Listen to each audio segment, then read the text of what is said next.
You've heard of Texas barbecue, and Carolina-style barbecue, and Kansas City barbecue, but I bet you've never heard of this. We call ourselves Israeli-inspired Southern barbecue. The reason you've never heard of it before is because chef and restaurateur Avi Shemtov is creating a whole new cuisine. There isn't Israeli barbecue. That's not a thing. It doesn't exist in Israel. So for us, calling it Israeli-inspired barbecue is a tongue-in-cheek way of pointing out that we're inventing a cuisine. And that taste of something new is waiting for you at Ala Esh.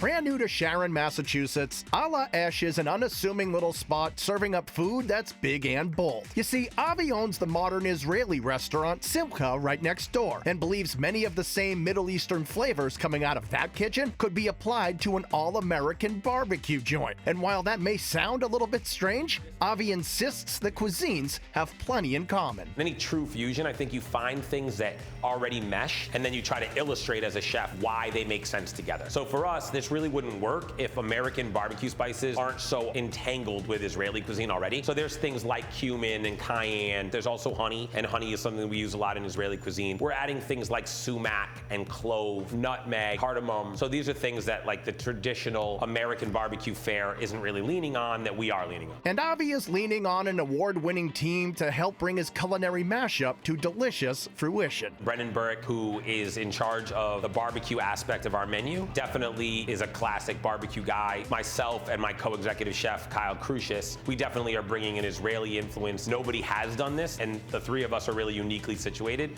to bring this cuisine to people. The menu at Ala Esh has three main offerings: smoked meats that lean towards traditional barbecue, sides that showcase more Israeli flavors, and sandwiches that mash it all together. But let's start with the barbecue. If you love barbecue, it's amazing barbecue. So if you're really stuck in your vanilla ways and you're like, this is what I want, we're not gonna disappoint you. The ribs are dry rubbed with plenty of paprika and finished with a honey and vinegar glaze. The pulled pork is melt in your mouth tender, and the smoked turkey breast is kicked up with shawarma seasoning. But the brisket is definitely the star of the show. Brendan's brisket's unbelievable. So we don't play very much with the brisket recipe. It leans on black pepper, which I think is perfect for beef. There are other warming spices in it. It's got a sugar component to it. Obviously a beautiful smoke ring, a nice little bark on it. And while some people are partial to a leaner cut of brisket known as the flat, Avi prefers the fatty goodness of a piece from the point. So someone who really is into barbecue and gets it wants this piece. So there's your flat, there's your point, that's fat. That's Texas barbecue right there.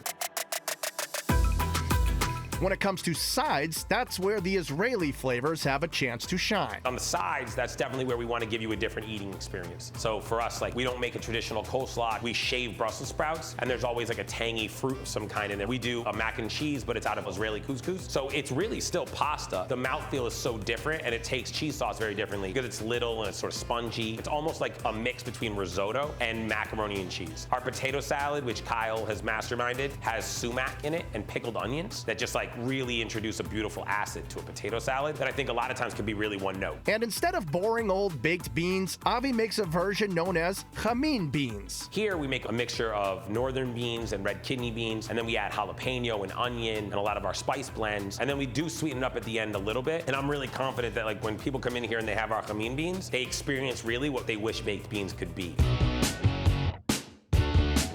As for the sandwiches, at Ala Esh, the grilled Rachel is the one to order because the house-smoked pastrami here is next level. The Rachel on this menu is sort of like where this concept all comes together. So pastrami, obviously a lot of people associate with Jewish delis, and I think it just has everything that you would expect from pastrami up a couple notches. It's got a little bit more smoke, it's got a little bit more flavor, it's got a little bit more of a crust. And so when you have our Rachel, you're getting this pastrami that's out of this world, mixed into a coleslaw that's out of this world, with really well-made Russian dressing that we make in-house on like a perfectly crisp rye bread with Swiss cheese. And I just think it really shows all of our skill sets on this team. For dessert, there are gourmet donuts fresh from Union Square Donuts in Somerville. And if any are left over at the end of the day, Chef Kyle turns them into a creatively delicious donut bread pudding. I'll cut them up and I make a custard and I throw that together into bread pudding and we'll play with the flavors. One of the ones that was doing very well is like our double chocolate Nutella. It's just like chocolate pudding, custard, and pieces of donut. It's amazing. And it's a sweet way to reward yourself for trying something new. If you're looking for something that you've never had before, we're the only ones doing what we're doing. And to me, I think you're gonna leave here really excited and happy about a brand new cuisine.